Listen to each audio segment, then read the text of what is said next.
السلام علیکم ورحمۃ اللہ وبرکاتہ۔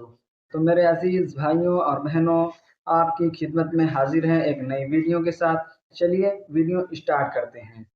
حضرت عمر رضی اللہ تعالیٰ عنہ نے عیسائیوں کی ان خواہش کو بھی پورا کیا اور یہودیوں کے لیے ایک الگ آبادی بنائی اور وہاں ان کو آباد کیا۔ اس کے بعد یہاں برابر مسلمانوں کی حکومت رہی، مسلمان حکمراں حکومت کرتے رہے، یہاں تک کہ 11ویں صدی آ گئی۔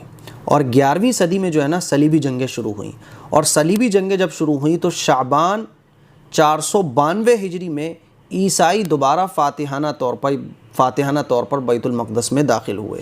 اور جب یہ بیت المقدس میں داخل ہوئے تو انہوں نے اتنا قتل عام مچایا، اتنا انہوں نے ظلم اٹھایا کہ خود انگریزی رائٹرز اپنی کتابوں میں لکھتے ہیں اور اس بات کا اعتراف کرتے ہیں کہ بیت المقدس اور آس پاس کے علاقوں میں ایک دن میں تقریباً 70,000 لوگ شہید کیے گئے۔ انہوں نے اتنا قتل عام مچایا، عورتوں کو بھی نہیں بخشا، بچوں کو بھی نہیں بخشا، مردوں کو بھی نہیں بخشا، بوڑھوں کو بھی نہیں بخشا، جو ملا اس کو قتل کر دیا۔ خود انگریزی رائٹرز اپنی کتاب میں لکھتے ہیں کہ ایک دن میں بیت المقدس اور آس پاس کے علاقوں میں 70,000 لوگوں کو قتل کیا گیا، لاشوں کے انبار لگ گئے۔ اب آپ اندازہ کریں کہ حضرت عمر رضی اللہ تعالیٰ عنہ کے زمانے میں جب بیت المقدس کو فتح کیا گیا تھا تو مسلمانوں نے کوئی خون ریزی نہیں کی، کوئی قتل عام نہیں کیا، کوئی مقابلہ نہیں کیا، بلکہ صلح مشورے سے کام ہو گیا۔ اور ان کا معاملہ اس کے بالکل الٹ تھا۔ جب یہ بات پورے عالم اسلام میں پھیلی تو عالم اسلام میں اور مسلمانوں میں بے چینی پیدا ہو گئی، مسلمان تڑپ گئے جب یہ خبر عام ہوئی۔ ظاہر ہے 70,000 لوگ ایک ہی دن میں شہید کیے جائیں، آپ اندازہ کر سکتے ہیں کتنے لوگوں کا گھر اجاڑا گیا ہوگا، کتنے لوگوں کو قتل کیا ہوگا، کتنے بچے یتیم ہو گئے ہوں گے، کتنی عورتیں بیوہ ہو گئی ہوں گی۔ جب یہ خبر عالم اسلام میں پھیلی اور مسلمانوں کے بیچ پھیلی تو مسلمان بے چین ہو گئے، مسلمانوں کا سکون ختم ہو گیا، مسلمانوں کی راتوں کی نیند اڑ گئی۔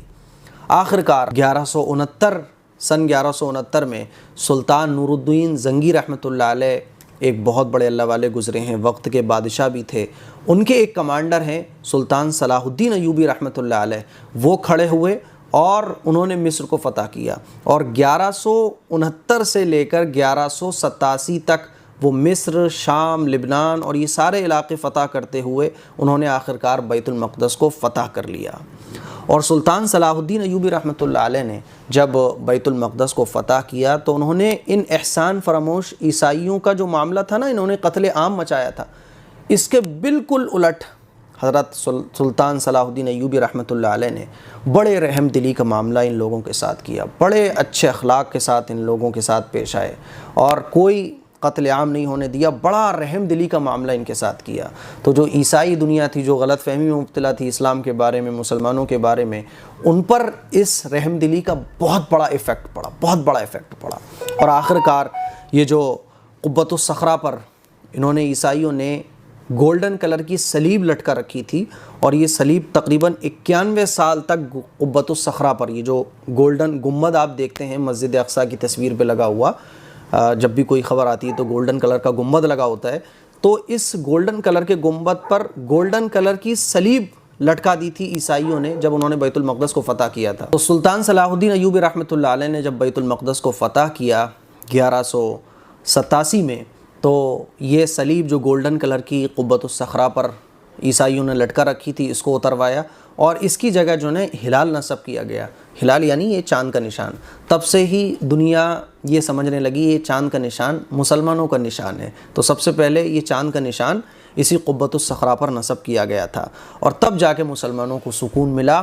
اور یہ جو 91 سال کا ٹائم ہے نا، یہ مسلمانوں کے لیے بہت مشکل بھرا رہا۔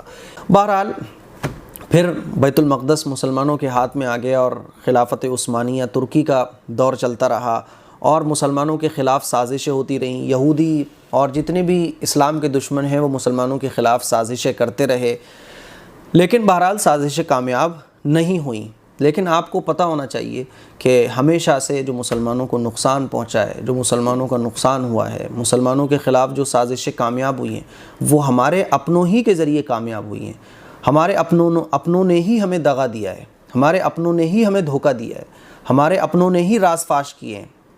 یہی وجہ ہے کہ خلافت عثمانیہ ترکی کے دور میں یہودیوں نے سازشیں تو بہت کی لیکن ناکام رہیں، کیونکہ مسلمانوں میں اتحاد تھا، مسلمانوں میں اتفاق تھا۔ یہودی یہ چاہتے تھے کہ کیسے ہی فلسطین کی سرزمین پر انہیں زمین خریدنے کا سرٹیفکیٹ مل جائے، اجازت مل جائے، لیکن خلیفۃ المسلمین نے اس کی اجازت نہیں دی، اور بالکل بھی ان کو اجازت نہیں ملی یہودیوں کو کہ نہیں، آپ فلسطین کی سرزمین پر زمین نہیں خرید سکتے آپ۔ لیکن اسلامی جو دشمن تھے وہ سازشیں کرتے رہے، منصوبے بناتے رہے، آخر کار ہمارے اپنوں ہی کی دغا بازیوں کی وجہ سے، ہمارے اپنوں ہی کے دھوکہ دینے کی وجہ سے، ہمارے اندر کی پھوٹ کی وجہ سے آخر کار 1948 میں عالم اسلام کے قلب میں اسرائیل کا خنجر گھونپ دیا گیا۔ تو میرے عزیز بھائیوں اور بہنوں، ایسی ہی ویڈیو دیکھنے کے لیے ہمارے چینل کو سبسکرائب ضرور کر دیں، نوٹیفیکیشن آن رکھیں، اور اس ویڈیو کو زیادہ سے زیادہ لوگوں تک شیئر ضرور کریں۔ چلیں ملتے ہیں اگلی ویڈیو میں، تب تک کے لیے اللہ حافظ، دعاؤں کی درخواست ہے۔ السلام علیکم ورحمۃ اللہ وبرکاتہ۔